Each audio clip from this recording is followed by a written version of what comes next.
الرحمن الرحیم الحمد للہ رب العالمین والصلاة والسلام على اشرف الانبیاء والمرسلین وعلى آلہ واصحابہ ومن تبعہم باحسان الى یوم الدین اما بعد. محترم حضرات و خواتین، اللہ تبارک و تعالیٰ کا فضل و کرم ہے کہ دلوں کے اعمال کی اس گفتگو میں اخلاص کے تعلق سے ہم کچھ باتیں سن رہے ہیں، اور انہی میں سے یہ بات ہے کہ شرک یہ بڑے گناہوں میں شمار ہوتا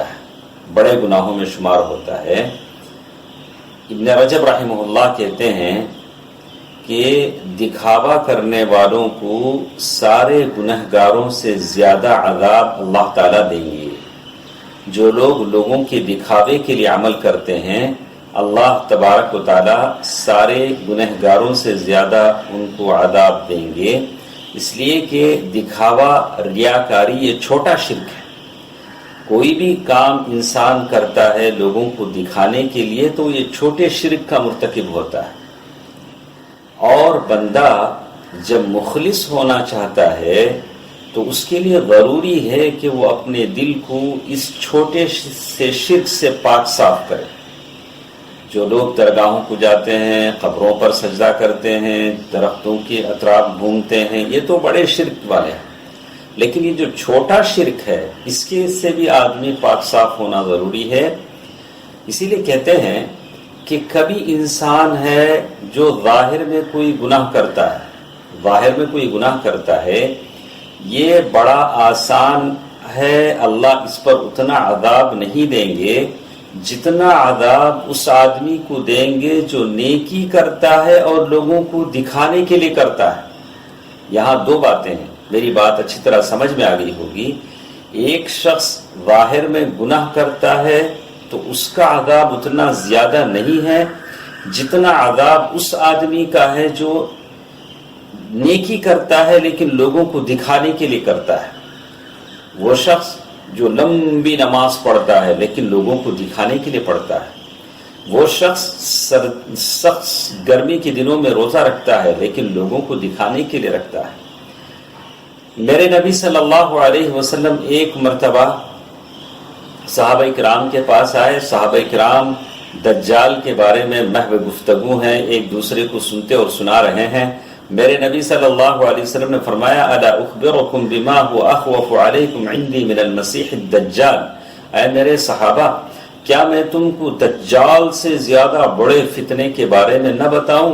اس سے بڑی چیز ایک ہے. صحابہ کرام نے کہا، اللہ کے رسول بتائیے. کہا، الشرک الخفی، چھپا ہوا شرک ہے جو تمہاری زندگیوں میں داخل ہو سکتا ہے. وہ کیا ہے چھپا ہوا شرک؟ ایک آدمی نماز پڑھنے کے لیے کھڑا ہوتا ہے اور اپنی نماز کو بڑی خوبصورت بناتا ہے. کیوں؟ اس لیے نہیں کہ وہ اللہ دیکھ رہا ہے، اللہ اس کو دیکھ رہا ہے، اس لیے نہیں، بلکہ اس لیے کہ کوئی آدمی اس کی طرف متوجہ ہے، کوئی آدمی اس کی نماز پڑھنے کو دیکھ رہا ہے، تو اب وہ نماز میں بہت خشوع و خضوع والا ہو جاتا ہے. یہ چھوٹا سا شرک ہے. اس طرح بہت ساری چیزیں ہیں جو میری اور آپ کی زندگیوں میں داخل ہیں. یہ ضرور ہے کہ ہم مشرک نہیں ہیں، اللہ نے اس سے ہمیں بچا دیا ہے، لیکن یہ جو چھوٹا سا شرک ہماری زندگیوں میں داخل ہے، اس سے بچنے کی کوشش کیجیے. اسی سے میرے نبی صلی اللہ علیہ وسلم اپنے صحابہ کو بچنے کی تاکید کر رہے ہیں کہ یہ بہت بری چیز ہے، اس سے بچنے کی کوشش کرو.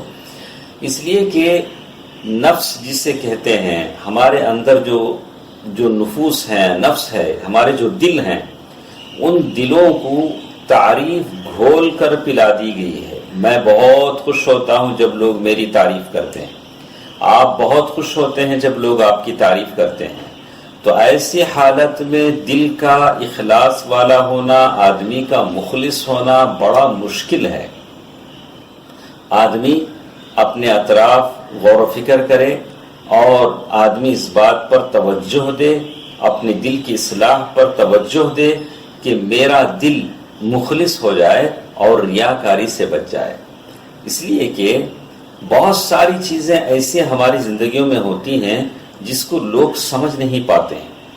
اس لیے کہ کبھی ہم اللہ کا ڈر ہمارے دل میں آتا ہے، اللہ کا خوف ہمارے دل میں آتا ہے، اور ہماری آواز کمزور ہو جاتی ہے، ہماری آنکھیں اندر چلی جاتی ہیں، ہونٹ سوکھ جاتے ہیں، اور یہ اس لیے ہوتا ہے کہ ہم روزے سے ہیں۔ مثلا کوئی شخص ہے، وہ اس کے پیشانی پر سجدے کا نشان ہے، اور یہ اس کے چہرے پر لوگوں کو دکھاتا ہے کہ میرے پیشانی پر کتنا بڑا سجدے کا نشان ہے۔